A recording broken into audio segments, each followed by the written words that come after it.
tough loss. Obviously,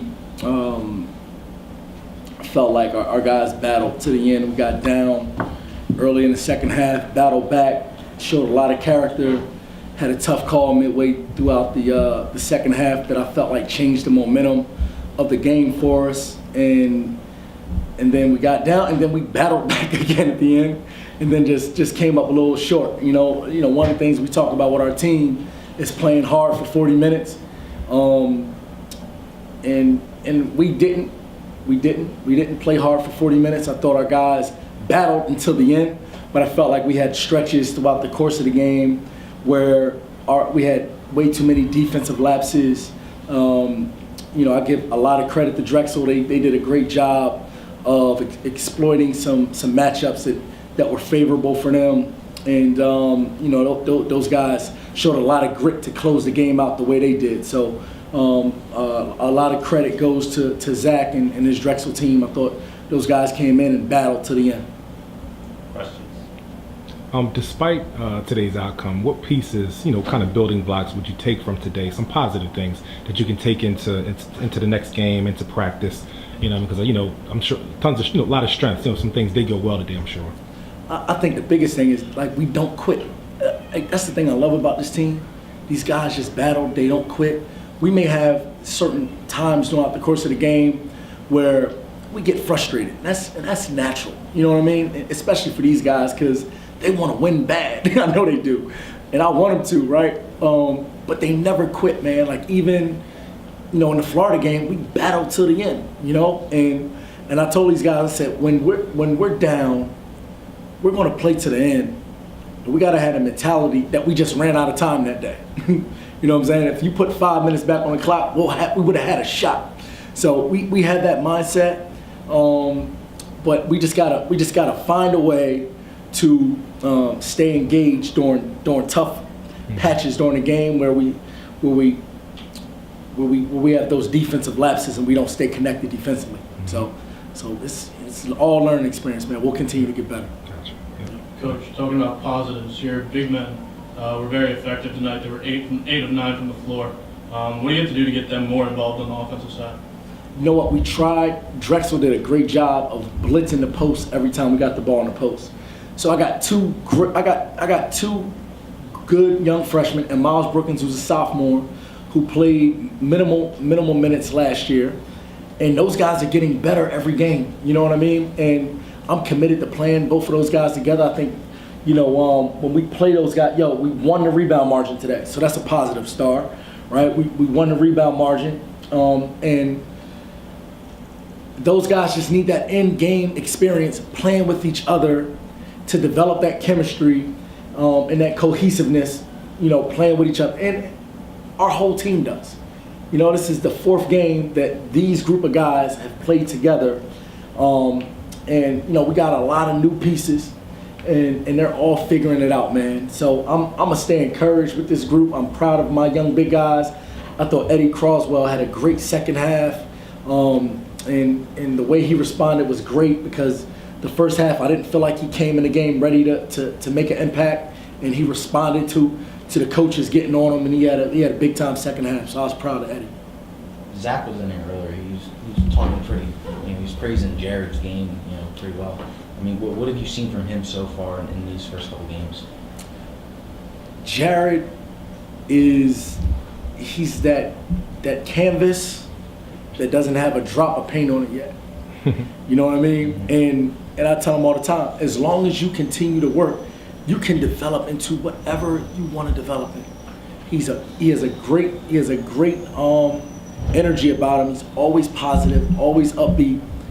My biggest thing with Jared, I think he's a little too hard on himself because he wants to do well, right?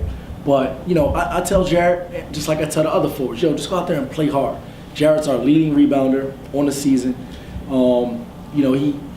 He's just going to continue to get better as the season goes on. Just getting these games under his belt against big time Division I competition. Look at the team stats. The things that obviously stand out are the free throws for both teams. On one side, you guys had 12, and they had 40. On both sides, how do you fix that problem? 12 is not enough for you guys. And 40's too many for them. How do you fix that going forward?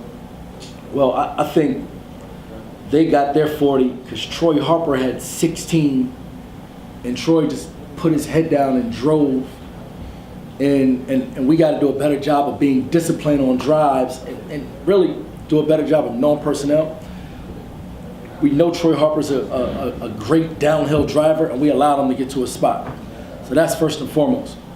But the next part of it is when guys are driving to the basket, I feel like we got to do a better job of just not selling out and fouling, trying to go for a steal. Make that guy make a tough contested two. And that's something that we just got to get better at. A game like today will prepare us for our next challenge because, like Troy Harper, he's a big time player. He hurt us today, getting to the foul line, getting in the lane. Our forwards have to do a better job of when they step up to help, walling up and not leaving their feet prematurely. And then our guards have to do a better job of just being disciplined on the ball and not just, falling for trying to go for a steal. Just be solid on the ball, make the opponent take tough contested shots without fouling. That's our biggest thing. And on the offensive end, I give Drexel credit because they blitzed the post. Like the one thing we would have done was post the ball. They blitzed the post, so it took away our opportunity to get post touches. Now our guards have to do a better job of driving under control, a lot like the Drexel guards did. Drive under control and don't take shots that you're just tossing up at the rim, but drive, attack the basket aggressively with the intent of scoring the ball and or getting fouled. That's the way you remedy that. What was the experience like, kind of coaching against your alma mater? It was just the next game. It was the next game. I've coached my 1 year as an assistant at Drexel, my 1 year as assistant at Xavier. We played against Drexel in a tournament. It was like Xavier never played Drexel before. My 1 year at Xavier, we played Drexel in a tournament. So it's just another game.